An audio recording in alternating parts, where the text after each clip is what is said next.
everyone, welcome back to another day of Vlogmas. This should go up, I believe, on the 20th.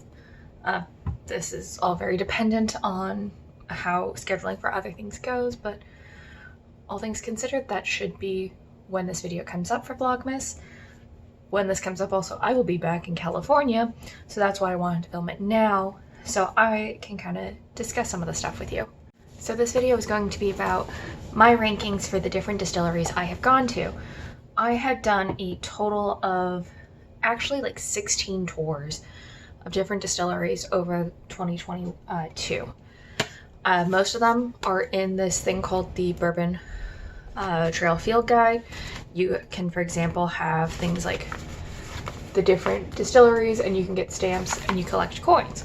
That's been a big thing I do nowadays. On the weekends, you guys have seen me go on 3 different distillery tours. So I thought I would break them down and discuss which ones I really liked, which ones I didn't care for too much, what you'd get on each of these tours. You can kind of see some reviews like that on my Instagram also, so plug in that right now. I haven't been keeping that up because, oh my gosh, is it a lot of work, and it's always like the same photos. There's very little difference in any of them. So the last one on this is Barrel House. So this one is in Lexington. It's actually at the distillery district. I will also point out every single one, if they're in the guide, I have a stamp for, except for one because I accidentally forgot my book. So this is Barrel House. Here's a photo of me there. It just wasn't amazing. The bourbons were pretty typical. The tour was incredibly small because this is like a tiny distillery. It is officially on the Bourbon Trail and it is classified as a craft distillery. I just felt like my tour guide didn't know as much. There was another person working there who seemed a little bit more knowledgeable, and they have some other good products. They do things like rum. They had a moonshine and that I thought was good enough to purchase, but just not something I particularly care for myself.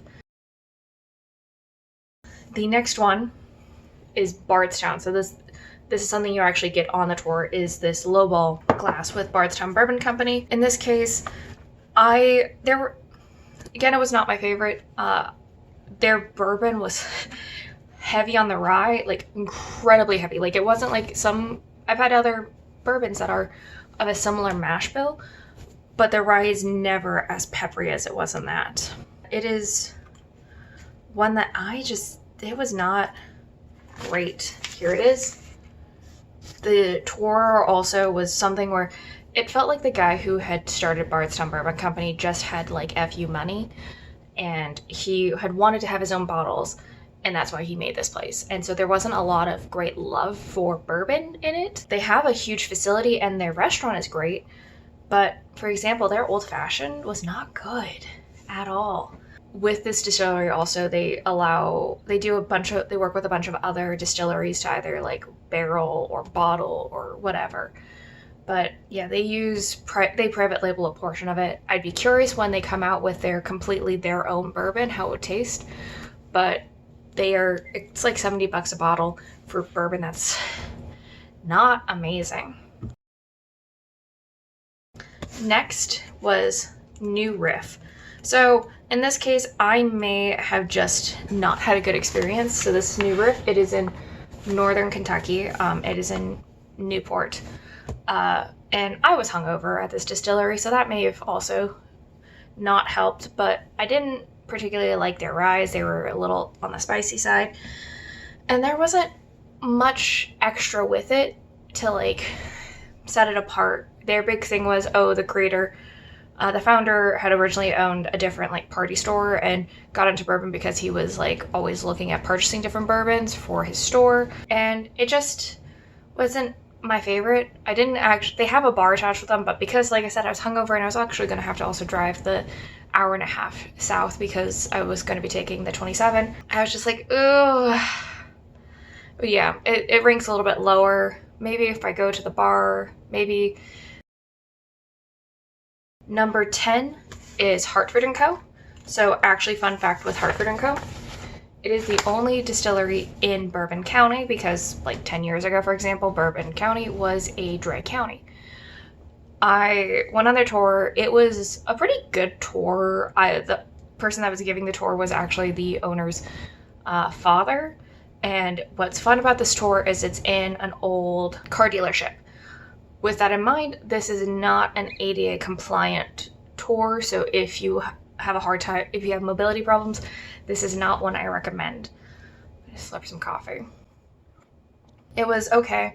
I would also say one of the things that they did well was they did have smaller bottles, so that's something I appreciated. But they only had it in 2 of their spirits. I wish they had done more of their spirits in those small bottles. I think they would do really well selling those. But it was truly nothing super special.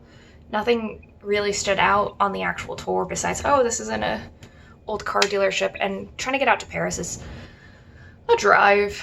It's at least like 30 minutes out for me. But if you're looking for a fun weekend, like quick outing, and you want to get more into the Kentucky countryside while still staying relatively close to Lexington, it's an option. They also have 2 cats, which is always a good one. Next up is Bluegrass Distillers. So this is the one that I forgot my booklet when I was going to it, and I'm probably going to actually swing by back there because they've got smaller bottles again of a combination of their different bourbons and whiskeys, and I was going to probably do that so I can have some stuff. I loved Steve, who was the tour guide. He's actually the one that had made those like pamphlets I'd used in a previous video. He was lovely, but there was, again, it's such a small one, there wasn't a lot to it. It just kind of, nothing stood out. They did have an old fashioned, but it was meh. It was supposed to have their maple bourbon, which is a little bit on the sweeter side, but it didn't play into that like maple. If they had said used more like a different bitters instead of like Angostura bitters. Also, it was on tap, so sometimes those are not as good if you get the on tap old fashions, in my opinion. I am excited for them though. They are going to be moving to Midway, and so they're going to get a bigger facility. They can expand, so hopefully it's good. But yeah, it's in like the back of a house. It's not a house, in the back of a like warehouse sort of thing, and there's just not a lot there. So it's a similar problem that they were having with Barrel House, but because Steve was so knowledgeable and gave out so much information, that's why they're higher up on my list. So number 8 is Lux Row. You guys saw me go to it on the 3rd. This one, the reason it ranks kind of low is because while my tour guide was really knowledgeable, I didn't like how they had the extra. They were being like, oh, you could pay a little bit extra and get this and that, and they were saying that in front of people and being like, look at this person that paid an extra like $15. That felt a little nyeh. Also, again, they were showing just the mass production that they're trying to do, and there was very few things of that distillery that is like born out of, seemed to be really like the master distiller was doing this and looking at the artistry. That seemed to have only been the Blood Oath, which we didn't try because it is much more elusive to get. They only sell it a couple of times a year, so that was kind of a sad thing. But with Lux Row, it was just pretty typical, like larger scale distillery kind of tour. Also, they tried to make a whole thing about the fact that they mill their own grains a big thing. Like, oh, we do this. I'm like, a lot of them actually do that. So that kind of knocks it down. Also, never got answers for why there were peacocks roaming those grounds. I did like their old fashioned. However, I wish they'd had, for example, just like Angostura bitters, which is the typical one. So that would be maybe the one thing I'd say. But otherwise, it's pretty middle of the road, honestly. If you're trying to find something in Bardstown and you're like, okay, I can't go to like James Beam because that one would be booked up. Lux Row is a pretty good one, and you're going to find a lot of different options. I mean, they make the other major bourbon cream there, so take that. Next one is Castle and Key. So that one, I don't actually have a booklet. I don't even have photos from because I was with a friend and we were just enjoying the day. I actually went there the same day as a different distillery because I accidentally double booked. So Castle and Key was created by E.H. Taylor, who is the same guy who did things like Buffalo Trace and kind of made that distillery big. He had a great love of the artistry of distilling. He was sent to Europe at one point to learn. And so when he had a falling out with a business partner, made Castle and Key. And it's really close to Woodford Reserve. So the reason it gets its name is because the actual main place where you do the distilling is shaped like a castle, is like designed like a castle. And then the spring is designed like a Roman bath because the key to good bourbon is the water, according to E.H. Taylor. So it's a Roman bath that is in the shape of a keyhole, which is where it now gets Castle and Key. So it's no longer owned by anybody related to E.H. Taylor. In the 60s, the distillery went under because generally in the 1960s, there was a huge decline in the amount of bourbon and other whiskeys being sold in favor of clear spirits like vodka and gin. And in about 2012, somebody actually bought the property and they started working on the distillery and did their first bottles of bourbon in 2016. So they're just now starting to have their bourbons and ryes come out. They've also got pretty good gins. Like I had their gin and tonic using their harvest gin, which has a heavy fennel flavor, and I despise black licorice, but it wasn't bad. It wasn't like something I'm going to be like, oh, I gotta buy the bottle, but I was like, I'm not upset. I'm gonna drink the whole thing. And it's expensive distillery to go on a tour for, and it's one of those things where they're just still getting their footing, really. But I'm excited to see what they're gonna do because there's a real excitement with this place.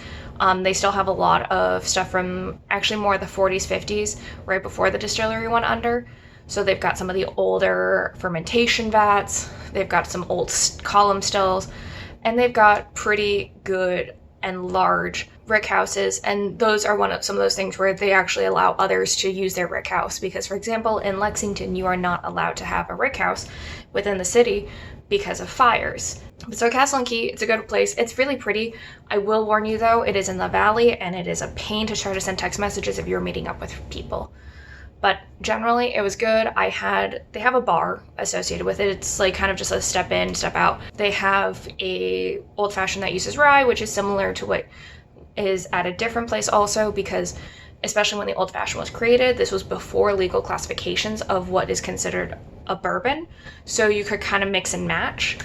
And they also use a lemon twist, which is only seen at one other place, and it makes sense because both of them share similar histories in terms of people. And remember, E.H. Taylor, he'll come up again. The next one is Wilderness Trail.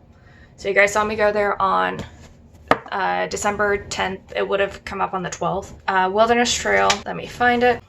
This one is in Danville. Like I said, I've been there before. I really liked it because she went over the legal classifications, which is always something I'm like, yes, you gotta do that because we gotta have that discussion. But also went over the history of the distillery and the fact that they didn't mean to get into distilling. They loved supporting distilleries. And they were like, you know what, let's try it. Let's play around with it. There was a love of the like science of it, but treating the science and the artistry the same way. And I liked that because while they were making it a business, they were not trying to force it down your throat that this is a business. They were like, yeah, we like to experiment with different things. We've been trying different ways. We want to expand our distillery. We're in an area where we can do everything like Kentucky Proud. Like the only thing really of the grains that they don't have that's from Kentucky is the barley.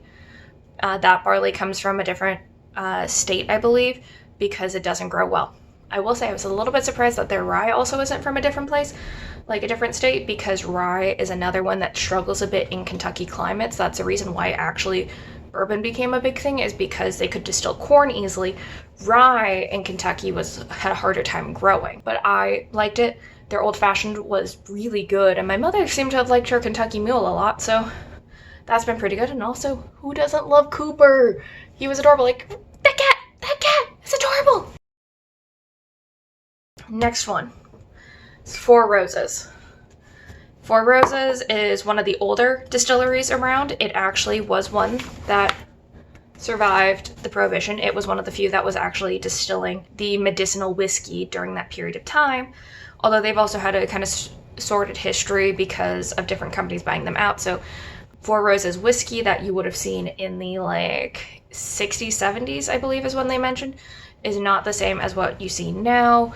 Also, what's weird with Four Roses is it's designed like a Spanish like mission, which for me as a Californian who I'm like, I had to do a mission project. Like I did San Juan Capistrano because I've been to San Juan Capistrano. I was like, this is weird and just feels like I'm at Disneyland, like specifically California Adventure, back when they used to have more of the Spanish like themed stuff because they're like, it's California. Yeah, it reminded me of that, but their tour was pretty good. They do give you headsets because of wandering around, and I actually went there on the same day as the Castle and Key, which was fine. I did the Four Roses earlier in the morning. They also have pretty good cocktails, although the first cocktail I'd had there, I only had one the first time I'd gone, was their like cherry old-fashioned, and it was my own fault. I was like, this is a little heavy on the cherry, and I'm like, I got the cherry one. But it was just like a little too like syrupy, like cough syrup vibe, so don't recommend that, but generally it's quite good. I wasn't a huge fan of their more expensive bourbons myself. I liked their normal, like cheaper one, but they also were very much like, okay, we've got all these different mash bills, we've got this, we've got that, we've got these different strains so we can get these different flavor notes out of it.